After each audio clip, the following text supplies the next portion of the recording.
Hello everyone, कैसे हो आप सभी। आई होप कि सभी लोग अच्छे होंगे। आप सबकी प्रिपरेशन वैसे चल रही होगी। आप सभी का स्वागत है आपके अपने यूट्यूब चैनल टारगेटर गोल पीजीटी में। सभी लोग एक बार शेयर कर दें क्लास को। क्लास से पहली बार जुड़े हैं प्लीज़ चैनल को सब्सक्राइब कर लें। वो आपके टेलीग्राम चैनल पर प्रैक्टिस सेट वहाँ पर MCQ आपके स्टार्ट हो चुके हैं। एवरी संडे को आपको एक प्रैक्टिस सेट दिया जाएगा 50 MCQ का। तो वहाँ भी आप यदि ज्वाइन नहीं किए टेलीग्राम चैनल को, ज्वाइन अवश्य कर लें। टेलीग्राम लिंक आपको डिस्क्रिप्शन बॉक्स में मिल जाएंगे, वहाँ सब ज्वाइन कर सकते हैं। आज का ये फर्स्ट क्वेश्चन है टालकट पार्सन से। आज का टॉपिक टालकट पार्सन से रहेगा। पार्सन्स के अनुसार निम्नलिखित में से कौन सा एक समाज का उद्विकासी स्तर नहीं है। पार्सन्स के अनुसार निम्नलिखित में से कौन सा एक समाज का उद्विकासी स्तर नहीं है। उद्विकासी स्तर नहीं है। निम्न आदिम स्तर, जंगली स्तर, माध्यमिक समाज, औद्योगिक समाज। तो इसका राइट आंसर क्या हो जाएंगे। पार्सन्स के अनुसार निम्नलिखित में से कौन सा एक समाज का उद्विकासी स्तर नहीं है। तो इसका राइट आंसर ऑप्शन बी हो जाएंगे, जंगली स्तर। ऑप्शन बी जंगली स्तर किसका है। ये LH मॉर्गन का है। LH मॉर्गन का है। ये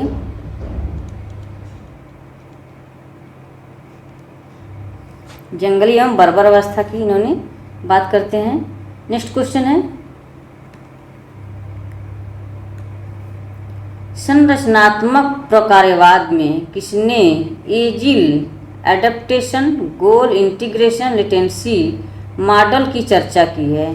संरचनात्मक प्रकार्यवाद में किसने agile adaptation, goal integration, latency model की चर्चा की है। Talcott Parsons, Robert K Merton, H Spencer, Emile Durkheim. तो इसका राइट आंसर क्या हो जाएंगे, सभी लोग कमेंट कर बताएं।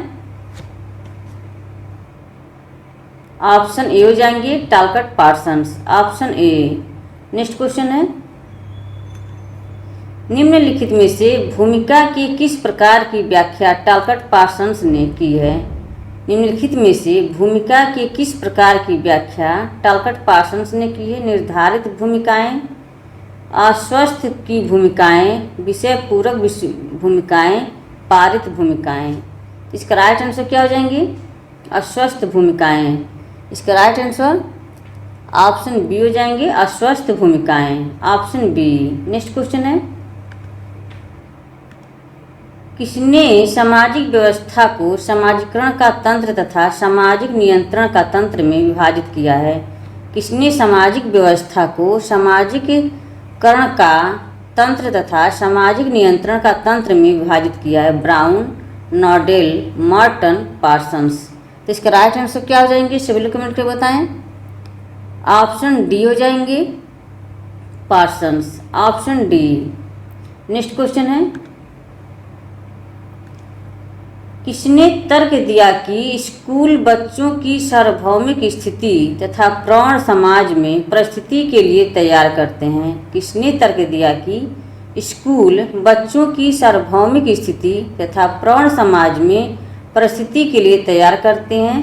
ई Durkheim, T Parsons, RK Merton, K Davis. इसका राइट आंसर क्या हो जाएंगे, सभी लोग कमेंट करके बताएं। ऑप्शन बी हो जाएंगे, T Parsons. Option B. Next question है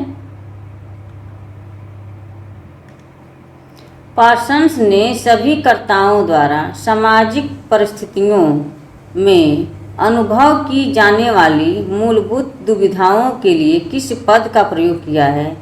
पार्सन्स ने सभी कर्ताओं द्वारा सामाजिक परिस्थितियों में अनुभव की जाने वाली मूलभूत दुविधाओं के लिए किस पद का प्रयोग किया गया है। तो प्रतिमान चर, सामाजिक क्रियाएं, मूल्य उन्मुखताएं, उपयुक्त में से कोई नहीं। इसका राइट आंसर क्या हो जाएंगे, ऑप्शन ए हो जाएंगे, प्रतिमान चर। Option A. नेक्स्ट क्वेश्चन है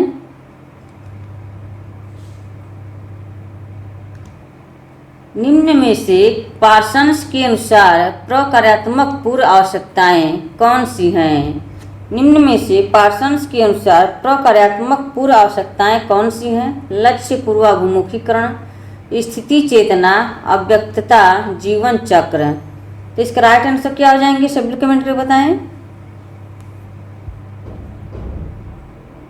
पार्सन्स के अनुसार प्रकारात्मक पूर्व आवश्यकताएं कौन सी हैं? लक्ष्य पूर्वाभिमुखीकरण, अव्यक्तता। 1 और 3 हो जाएंगे, तो ऑप्शन सी हो जाएंगे। नेक्स्ट क्वेश्चन है, पार्सन्स के कार्य संबंधी सामान्य सिद्धांत के लिए प्राकल्पना में अन्य बातों के अलावा एक कार्य सिद्धांत की आवश्यकता के लिए एक तर्क शामिल था जो डैश पर आधारित है। पार्सन्स के कार्य संबंधी सामान्य सिद्धांत के लिए प्राकल्पना में अन्य बातों के अलावा एक कार्य सिद्धांत की आवश्यकता के लिए एक तर्क शामिल था जो डैश पर आधारित है। स्वैच्छिकतावादी स्थापना, सामाजिक स्थितियों, ऐतिहासिक जड़ों, सांस्कृतिक बंधनों। इसका राइट आंसर क्या हो जाएंगे? ऑप्शन ए हो जाएंगे, स्वैच्छिकतावादी स्थापना, ऑप्शन ए। नेक्स्ट क्वेश्चन है, टी पार्सन्स ने सामाजिक संरचना के कितने प्रमुख कारकों का वर्णन किया है? टी पार्सन्स ने सामाजिक संरचना के कितने प्रमुख प्रकारों का वर्णन किया है? 4, 6, 8, 10। इसका राइट आंसर क्या हो जाएंगे? ऑप्शन ए हो जाएंगे। ये कौन कौन से हैं? सामाजिक टॉलकट पार्सन्स के सामाजिक संरचना के 4 प्रमुख तत्व कौन से हैं? ये सार्वभौमिक प्रदत्त प्रतिमान होता है, सार्वभौमिक, यहाँ हो जाएंगे सार्वभौमिक प्रदत्त प्रतिमान,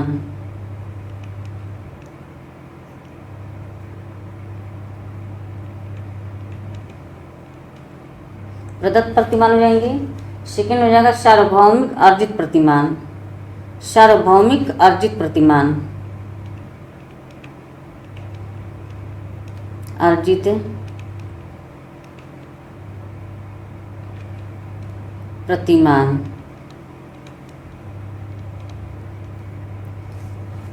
थर्ड है विशिष्ट प्रदत्त प्रतिमान, विशिष्ट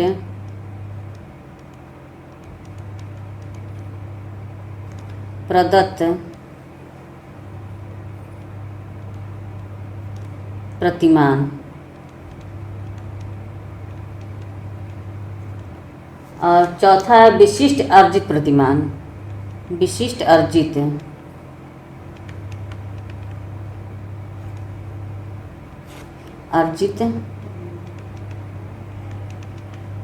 प्रतिमान।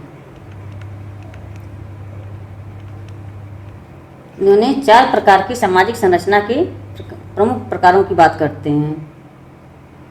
सार्वभौमिक प्रदत्त प्रतिमान, सार्वभौमिक अर्जित प्रतिमान, विशिष्ट प्रदत्त प्रतिमान, विशिष्ट अर्जित प्रतिमान।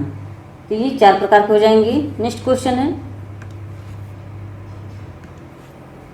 निम्नलिखित समाजशास्त्रियों में कौन संदर्भ का क्रिया ढांचा से संबंधित है? निम्नलिखित समाजशास्त्रियों में कौन संदर्भ का क्रिया ढांचा से संबंधित है? TB Bottomore, G Simmel, LT. Hobhouse, T Parsons. इसका राइट आंसर क्या हो जाएंगे? सभी लोग कमेंट करके बताएं। निम्नलिखित समाजशास्त्रियों में कौन संदर्भ का क्रिया ढांचा से संबंधित है? तो इसका राइट आंसर ऑप्शन डी हो जाएंगे, टी पार्सन्स। नेक्स्ट क्वेश्चन है,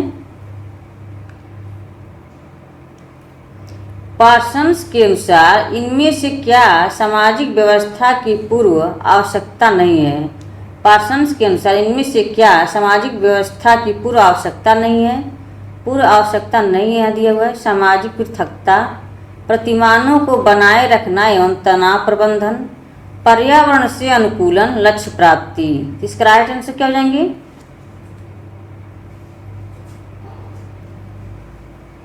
इसका राइट आंसर ऑप्शन ए हो जाएंगे, सामाजिक पृथकता, ऑप्शन ए।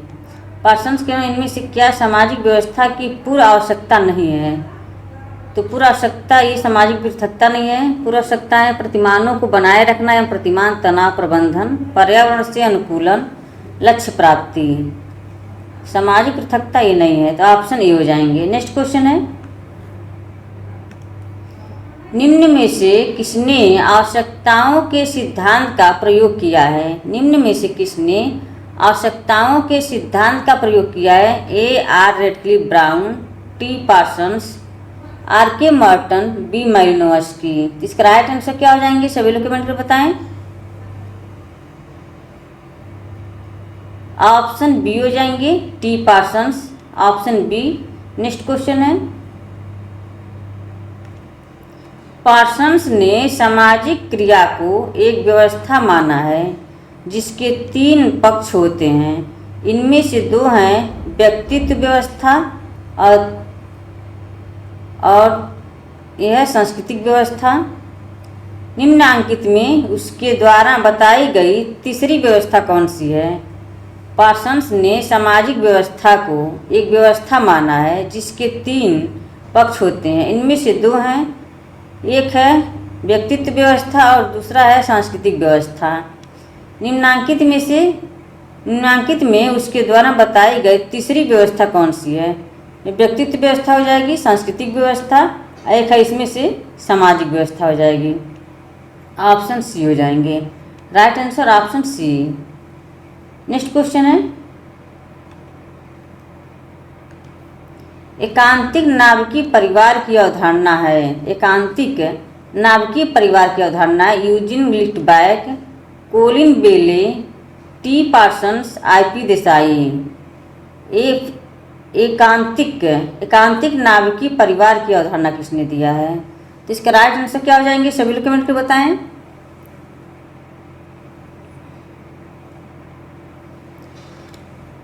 ऑप्शन सी हो जाएंगे, T Parsons, option A, option C. Next question है, पार्सन्स का सामान्य सिद्धांत वास्तविकता के 4 विभिन्न पहलुओं को मान्यता देता है। निम्न में से कौन सा 4 में सम्मिलित नहीं है? पार्सन्स का सामान्य सिद्धांत वास्तविकता के 4 विभिन्न पहलुओं को मान्यता देता है। निम्न में से कौन सा 4 से सम्मिलित नहीं है?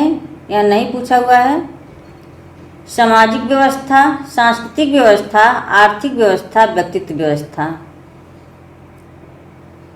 क्या हो जाएंगे इसमें? अभी पिछले क्वेश्चन में पूछा हुआ था सामाजिक व्यवस्था, सांस्कृतिक व्यवस्था, आर्थिक व्यवस्था और व्यक्तित्व व्यवस्था। तो इसमें आर्थिक व्यवस्था नहीं होंगी। ऑप्शन सी हो जाएगा।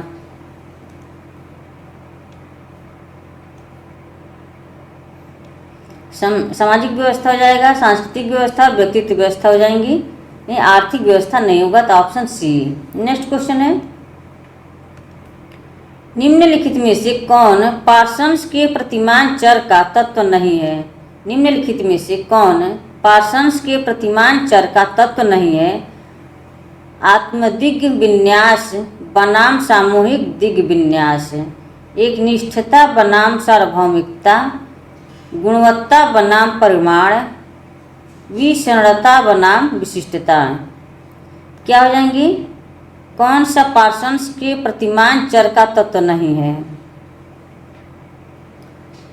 इसका राइट आंसर क्या हो जाएंगे? सभी लोग कमेंट करके बताएं। ऑप्शन सी हो जाएंगे, गुणवत्ता बनाम परिमाण, ऑप्शन सी। नेक्स्ट क्वेश्चन है, टी पार्सन्स ने कर्ता के निम्नलिखित में से किस अभिप्रेरण पर कार्य नहीं किया है? टी पार्सन्स ने कर्ता के निम्नलिखित में से किस अभिप्रेरण पर कार्य नहीं किया है? संज्ञानात्मक, मूल्यांकनकारी, संख्यात्मक, तीव्र संवेगों का विमोचन। तो इसका राइट आंसर क्या हो जाएंगे?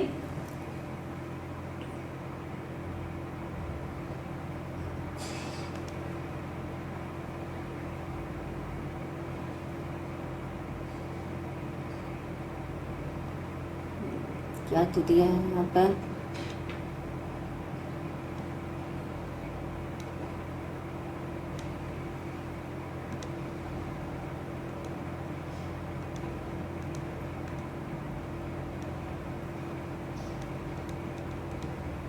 एक मिनट सुन, दो क्वेश्चन एक ही बार आ गया है।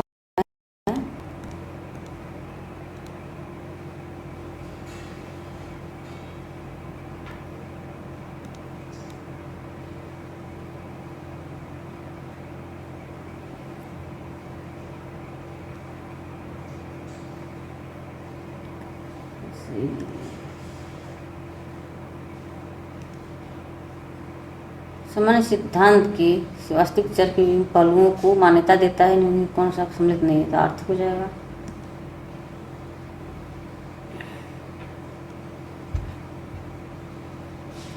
गतिमान चर का तत्व नहीं है।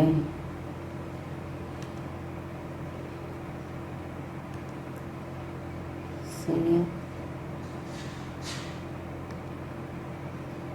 लिखित में से किस अभिप्रेरण पर कार्य नहीं किया है? किस अभिप्रेरण पर कार्य नहीं किया है?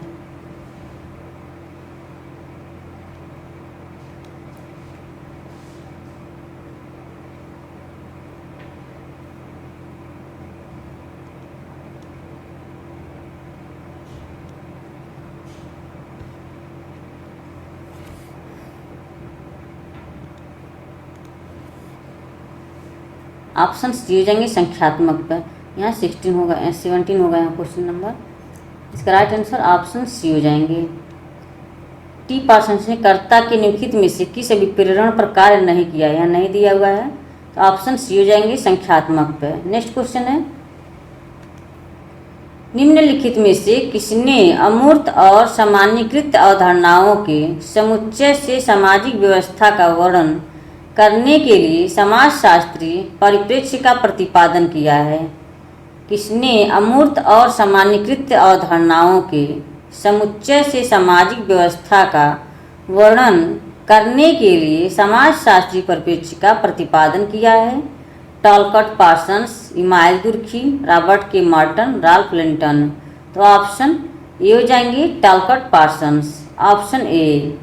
नेक्स्ट क्वेश्चन है, निम्नलिखित में से किसका प्रकार्यात्मक सिद्धांत सामाजिक, सांस्कृतिक और व्यक्तित्व व्यवस्थाओं पर आधारित है? किसका प्रकार्यात्मक सिद्धांत सामाजिक, सांस्कृतिक और व्यक्तित्व व्यवस्थाओं पर आधारित है? Merton, Simmel, Alexander, Parsons. इसका राइट आंसर ऑप्शन डी हो जाएंगे पार्सन्स। नेक्स्ट क्वेश्चन है, निम्नलिखित में से किसने कल्पित किया कि कोई भी समाज अपनी संरचना और प्रकार्य दोनों दृष्टियों से अलग अलग होने वाली उप प्रणालियों की ऐसी श्रृंखला से बना होता है जिसका समुच्चय समाज के लिए महत्व होता है? निम्नलिखित में से किसने कल्पित किया कि कोई भी समाज अपनी संरचना और प्रकार्य दोनों दृष्टियों से अलग अलग होने वाली उप प्रणालियों की ऐसी श्रृंखला से बना होता है जिसका समुच्चय समाज के लिए महत्व होता है? Merton, Parsons, Durkheim, Giddens. Option B हो जाएंगे पार्सन्स। नेक्स्ट क्वेश्चन है,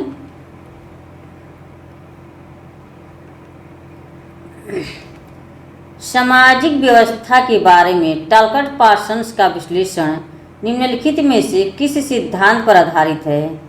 सामाजिक व्यवस्था के बारे में टॉलकट पार्सन्स का विश्लेषण निम्नलिखित में से किस सिद्धांत पर आधारित है?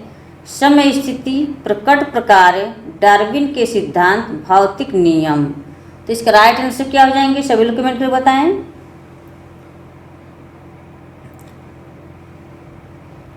इसका राइट आंसर ऑप्शन ए हो जाएंगे सम स्थिति, ऑप्शन ए। नेक्स्ट क्वेश्चन है, व्यक्तियों द्वारा सभी क्रियाओं के सम्मुख विद्यमान और सभी सामाजिक परिस्थितियों में सम्मिलित बुनियादी दुविधाओं की व्याख्या के लिए किस पद का प्रयोग किया जाता है?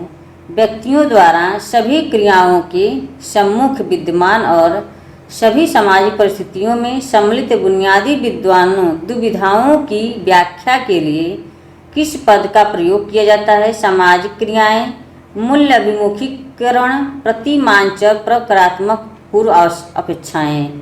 इसका राइट आंसर क्या हो जाएंगे? सभी लोग कमेंट करके बताएं। ऑप्शन सी हो जाएंगे प्रतिमांचर, ऑप्शन सी। नेक्स्ट क्वेश्चन है, निम्नलिखित में से किसने सामाजिक व्यवस्था में प्रगामी विकास की प्रक्रिया में गतिमान संतुलन की बात की है? निम्नलिखित में से किसने सामाजिक व्यवस्था में प्रगामी विकास की प्रक्रिया में गतिमान संतुलन की बात की है? T Parsons, R K Merton, Max Weber, B Malinowski. तो इसका राइट आंसर क्या हो जाएंगे? सभी लोग कमेंट करके बताएं। ऑप्शन ए हो जाएंगे Talcott Parsons, option A. Next question है, किसके अनुसार आत्मसात किए गए साझा मूल्य किसी भी समाज के सामाजिक एकीकरण में निर्णायक भूमिका निभाने वाले माने जाते हैं?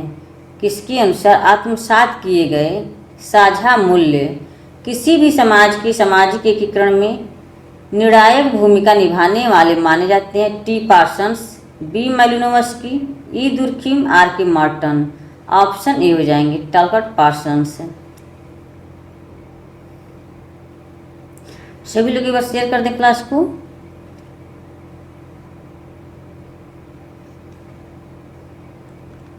नेक्स्ट क्वेश्चन है, टी पार्सन्स ने मरीजों के लिए रुग्ण भूमिका के स्तंभों का उल्लेख किया है, सही संयोजन बतलाइए। टी पार्सन्स ने मरीजों के लिए रुग्ण भूमिका के स्तंभों का उल्लेख किया है, सही संयोजन बतलाइए। बीमारी ग्रसित होने के लिए रुग्ण व्यक्ति व्यक्तिगत रूप से जिम्मेदार नहीं है, अपनी बीमारी के लिए व्यक्ति जिम्मेदार है। रुग्ण व्यक्ति कुछ अधिकारों और विशेषाधिकारों का हकदार है। रुग्ण व्यक्ति को स्वास्थ्य लाभ के लिए चिकित्सक से परामर्श करना पड़ता है। इसका राइट आंसर क्या हो जाएंगे?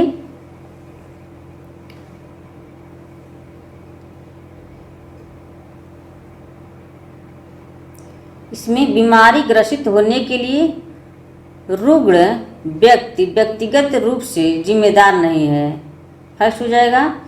और रुग्ण व्यक्ति कुछ अधिकारों और विशेषाधिकारों को का हकदार है। 1, 3 और 4 रुग्ण व्यक्ति को स्वास्थ्य लाभ के लिए चिकित्सक से परामर्श करना पड़ता है। 1, 3 और 4 हो जाएंगे तो ऑप्शन सी हो जाएंगे। नेक्स्ट क्वेश्चन है, पार्सन्स द्वारा लिखित पुस्तक the structure of social action कब लिखी गई? पार्सन्स द्वारा लिखित पुस्तक the structure of social action कब लिखी गई? इसका राइट आंसर क्या हो जाएंगे? सभी लोग कमेंट में बताएं।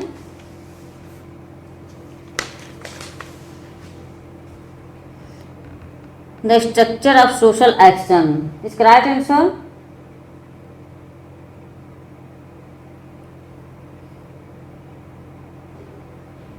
ऑप्शन ए हो जाएंगे 1937 में लिखी गई थी। The structure of social action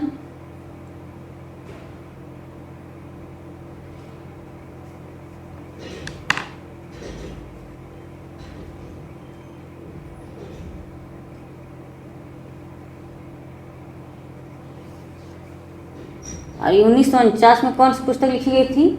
essay in sociological theory. 1949 में एस्से इन सोशियोलॉजिकल थियरी इनकी पुस्तक है। और 1951 में द सोशल सिस्टम लिखी गई थी। द सोशल सिस्टम 1951 में लिखी गई थी। और 1953 में लिखी गई थी working papers in the theory of social action. Working papers in the theory of social action जो 1953 में लिखी गई थी। यहाँ पर बुक भी आपके पूछे जाते हैं क्वेश्चन। नेक्स्ट क्वेश्चन है, किसने अपनी पुस्तक the structure of social action इस वांग्मिता प्रश्न अब कौन इस अपनी पुस्तक the structure of social action इस वांग्मिता प्रश्न अब कौन स्पेंसर को पढ़ता है? किसने कहा था? किसने अपनी पुस्तक the structure of social action इस वांग्मिता प्रश्न को अब कौन स्पेंसर को पढ़ता है? क्वेश्चन में कुछ गलती हो गया है। Durkheim, Spencer, weber, Pareto. किसने कहा था कि अब स्पेंसर को कौन पढ़ता है?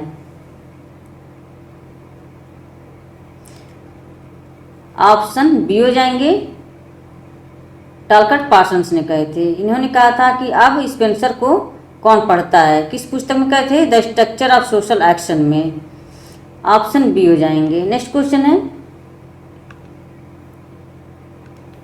निम्नलिखित में से किसने यह तर्क दिया है कि विद्यालय बच्चों की सार्वभौमिक मानकों तथा वयस्क समाज की अर्जित परिस्थिति की ओर अग्रसर होने के लिए तैयार करते हैं? निम्नलिखित में से किसने यह तर्क दिया है कि विद्यालय बच्चों की सार्वभौमिक मानकों तथा वयस्क समाज की अर्जित परिस्थिति की ओर अग्रसर होने के लिए तैयार करते हैं? E Durkheim, T Parsons, R के मार्टन, के डेविस। तो इसका राइट आंसर क्या हो जाएंगे? सभी लोग कमेंट करके बताएं। ऑप्शन बी हो जाएंगे, टी पार्सन्स। नेक्स्ट क्वेश्चन है, सामाजिक व्यवस्था के बारे में पार्सन्स का विश्लेषण किस सिद्धांत पर आधारित है? सामाजिक व्यवस्था के बारे में पार्सन्स का विश्लेषण किस सिद्धांत पर आधारित है? प्रादुर्भूत, प्रकट, प्रकार्य, श्रम विभाजन, समावस्थान, प्रकार्यात्मक एकता। इसका राइट आंसर क्या हो जाएंगे? ऑप्शन सी हो जाएंगे, समावस्थान। Option C. नेक्स्ट क्वेश्चन है, समाज कार्य तथा सामाजिक व्यवस्था के संबंध में पार्सन्स की योजना का सही अनुक्रम बताइए। सामाजिक कार्य होगा, सामाजिक कार्य तथा सामाजिक व्यवस्था के संबंध में पार्सन्स की योजना का सही अनुक्रम बताइए। सामाजिक व्यवस्था, सांस्कृतिक व्यवस्था, व्यक्तित्व व्यवस्था, जैविक शरीर रचना। व्यक्तित्व व्यवस्था, सामाजिक व्यवस्था तथा जैविक शारीरिक रचना। जैविक शरीर रचना, व्यक्तित्व व्यवस्था, सामाजिक व्यवस्था, सांस्कृतिक व्यवस्था। इसका राइट आंसर ऑप्शन सी हो जाएंगे। ऑप्शन सी, जैविक शरीर रचना, व्यक्तित्व व्यवस्था, सामाजिक व्यवस्था, सांस्कृतिक व्यवस्था। ऑप्शन सी हो जाएंगे। फ्रेंड्स, आज के लिए बस इतना ही। आई होप कि क्लास पसंद आई हो। आप लोग कमेंट करके ज़रूर बताया करें कि आज की क्लास कैसी लगी। Okay, thanks for watching video. Take care. इसी तरह आप अपना लक्ष्य की तरफ आगे बढ़ते रहें, हंसते रहें, मुस्कुराते रहें, स्वस्थ रहें, मस्त रहें और इसी तरह प्रैक्टिस करते रहें आप लोग। आप क्लास को ज़्यादा से ज़्यादा शेयर कर दें। क्लास को समाप्त करते हैं। Bye bye, take care.